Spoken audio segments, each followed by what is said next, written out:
What began as a regular Tuesday morning at Riverside Wildlife Recovery Center was about to transform everything.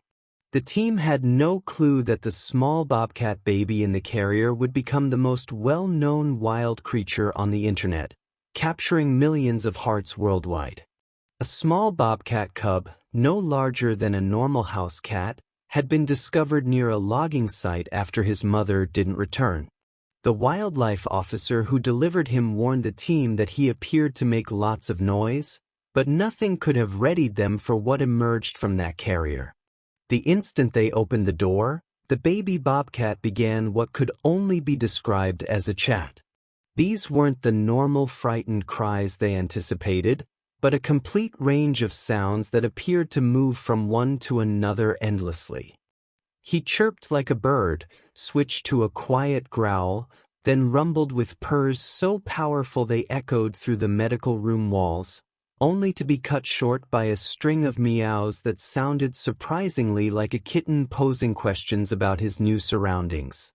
Sarah Mitchell, the center's lead veterinarian, had examined more than 300 wild creatures throughout her work. She had witnessed animals shattered by awful experiences, silenced by fear, and pushed nearly insane by captivity. But she had never witnessed anything like this.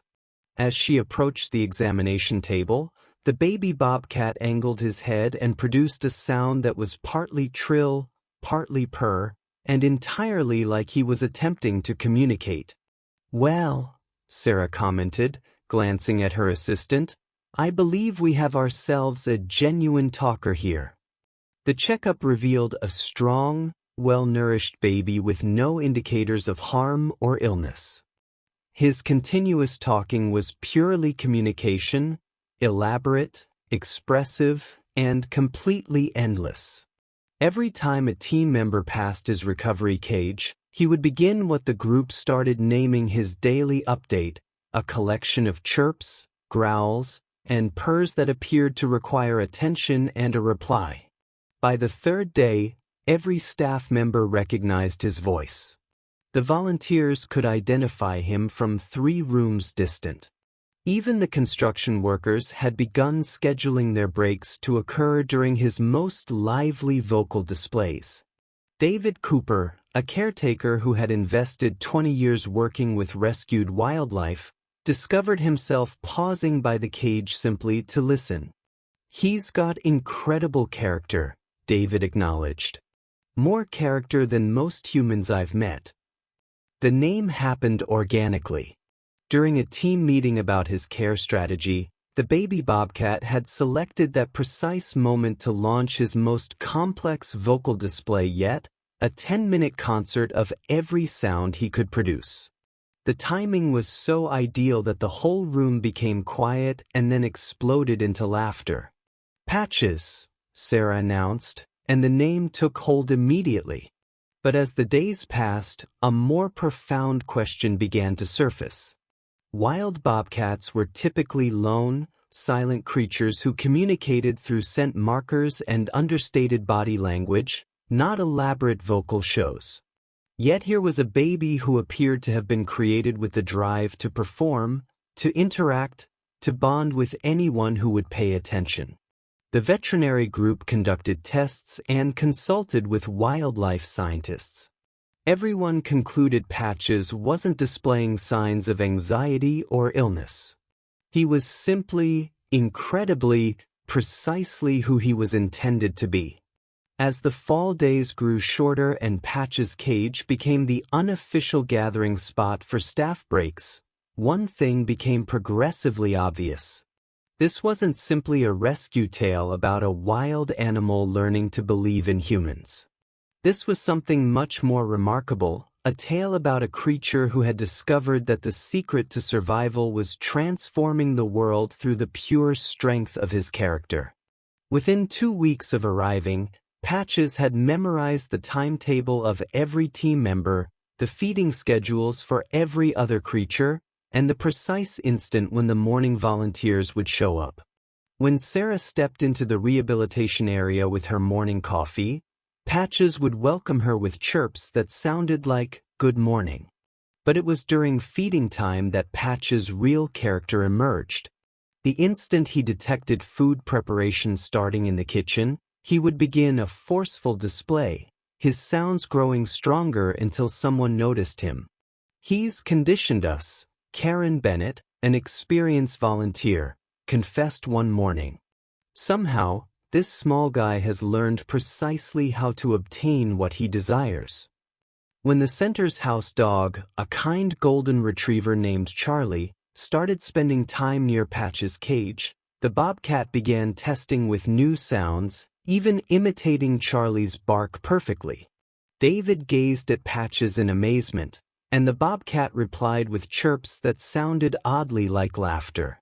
Dr. Jennifer Williams, an animal behavior specialist, arrived to observe Patch's strange vocalizations. What she recorded would alter everything she believed she understood about bobcat communication.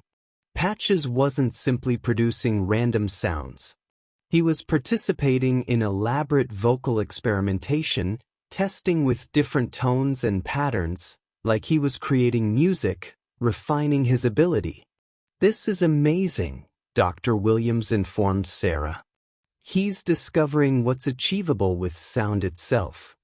When intern Rebecca Morgan positioned a microphone near Patch's cage, he stared at it for a moment, then began to perform. For 7 continuous minutes, he presented a vocal display that varied from whisper-quiet purrs to powerful, room-filling growls. The complete rehabilitation area became silent. Animals remained peaceful, the construction team halted their work, and even the barn cats assembled near the building, attracted by something they naturally valued. When Patches eventually concluded, the room broke into spontaneous clapping. That evening, David discovered himself remaining near Patch's cage. "You're not simply surviving here, are you?" David said softly. "You're performing. You're bringing us happiness." As if in reply, Patches provided a soft purr that appeared to communicate, "Of course I am. Isn't that what friends do?" The moment that would alter everything began when Rebecca Morgan was experiencing one of those exhausting days: 3 urgent rescues, a missing supply shipment, and a broken heating system. When she observed Patches sitting in front of the large window, seemingly having an energetic discussion with his own reflection, she discovered herself laughing for the first time in days. Without thinking, she filmed about 30 seconds and posted the video to the center's Facebook page with a simple caption: "Patches having a philosophical discussion with himself. Even bobcats need someone to talk to." She uploaded it at 6:47 p.m., anticipating maybe a few dozen likes. By the following morning, her phone was vibrating with notifications. The video had been distributed 847 times overnight. By midday, it had achieved 100,000 views. By evening, it had surpassed 1 million. The local radio station began calling him the Late Show Lynx, and people were truly affected by Patch's character, distributing stories of their own pets and experiences with wildlife. But as the enthusiasm settled in, a difficult reality appeared. Patches had been at the center for 6 weeks now, much longer than normal. His extreme connection with humans and absence of wild bobcat behaviors created serious concerns about his capacity to survive in the wild. Dr. Williams returned with colleagues who focused on wildlife reintroduction. Their evaluation was devastating. "He's strong, intelligent, and clearly happy," Dr. Williams clarified during a serious meeting. "But he's not a wild bobcat anymore. He's something else completely, something wonderful, but something that requires a different type of life." Patches required a permanent home, but discovering suitable placement was extremely challenging. Sanctuaries were at capacity, permits were complicated, and zoos had specific requirements. Meanwhile, news organizations picked up the tale, and people began organizing trips to Pennsylvania to hear him personally. Patches had become recognized for being himself, but that identical character made discovering him a home so difficult. He was stuck between two worlds, too wild for most people, too tame for the wilderness. As November came and the first snow started to fall, time was diminishing, and the options were becoming progressively restricted.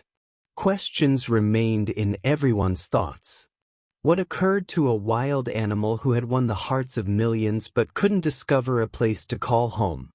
The solution arrived in the shape of a phone call on a gray November morning when hope was starting to feel remote. Margaret and William Sullivan had been wedded for 43 years, bringing up 3 children and numerous animals on their small farm outside Preston. But for the past 14 months, their home had been covered in overwhelming silence. Their golden retriever, Bailey, had been William's steady companion for 12 years. When Bailey died the previous September, something vital had disappeared from both their lives. "We simply stopped laughing," Margaret would subsequently inform the local newspaper. Margaret had found Patch's video through a friend's social media distribution. Unlike most viewers, she discovered herself going back to the video again and again. She displayed it to William, who observed with the first real smile she had witnessed from him in months. "Play it again," he requested, and they observed Patch's energetic discussion with his reflection 3 more times. That evening, Margaret located William in his workshop, gripping his phone, observing the video again. "I've been considering," William stated without glancing up. "Maybe it's time we thought about getting another companion." Something about Patch's video had changed something in both of them. Not a substitute for their grief, but an acknowledgement that happiness could exist alongside loss. Margaret placed the call to Riverside Wildlife Recovery Center the following morning. She clarified their situation, the farm, their experience with animals, their comprehension that Patches would require special care.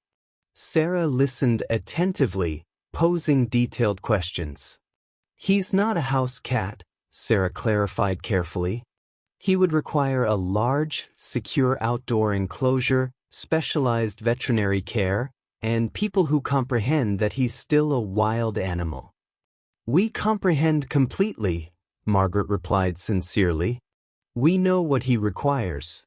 The question is whether he might require us too." The visit was arranged for the following Saturday. Margaret and William came to the center with a blend of nervousness and enthusiasm. They had completed their research, contacted contractors, and consulted with a veterinarian who had experience with exotic animals.